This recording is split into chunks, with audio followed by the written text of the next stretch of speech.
Si jamais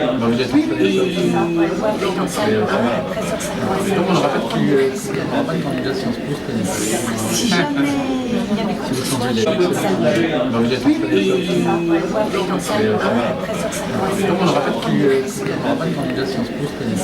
Si jamais il y avait quoi que ce soit, je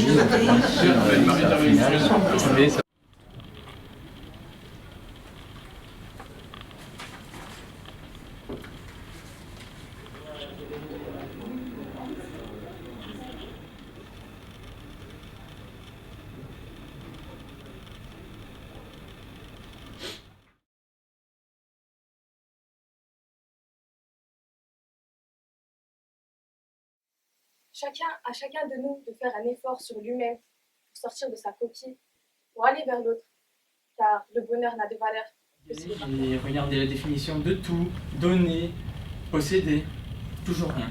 J'ai décidé finalement d'aller me coucher. Le lendemain, j'ai recommencé. Et là, miracle.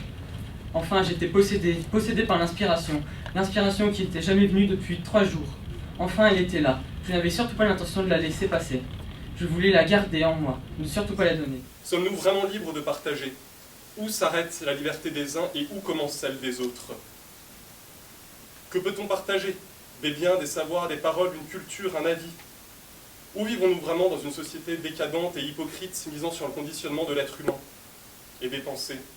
De mettre un coup de pioche dans la muraille de mon ego et d'en sortir sans armes vers l'ennemi supposé, vous, l'autre, afin d'habiter cette pensée.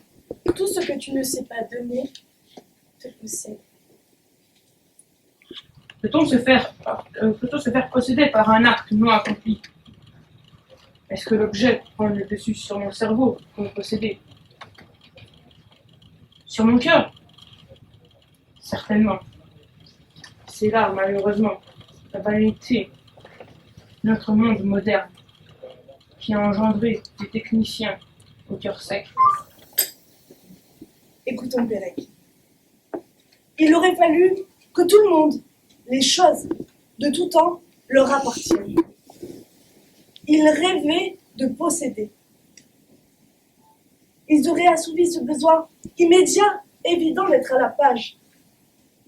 Ils aimaient la richesse avant d'aimer leur vie. Et oui, hier comme aujourd'hui, ce que nous possédons nous définit. Tout ce que tu ne sais pas donner te possède. Appelons ce tout objet. Et le tu en serait le maître, le possesseur. Posséder un objet, ou quoi que ce soit d'autre, n'est-ce pas avoir la liberté d'en disposer à sa guise, de pouvoir l'utiliser, le transformer, en profiter? Mademoiselle Amélie Sivard.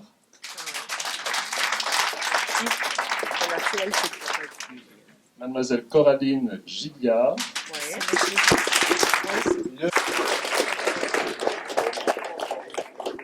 Voilà. Et Mademoiselle Elba. Alors je ne sais pas si on dit Vaina ou Vena. Voilà, et bienvenue. Voilà. Donc, avec les félicitations du premier jury. Et notre président va vous dire un mot. La finale se tient ici, à peu près dans un quart d'heure. Mais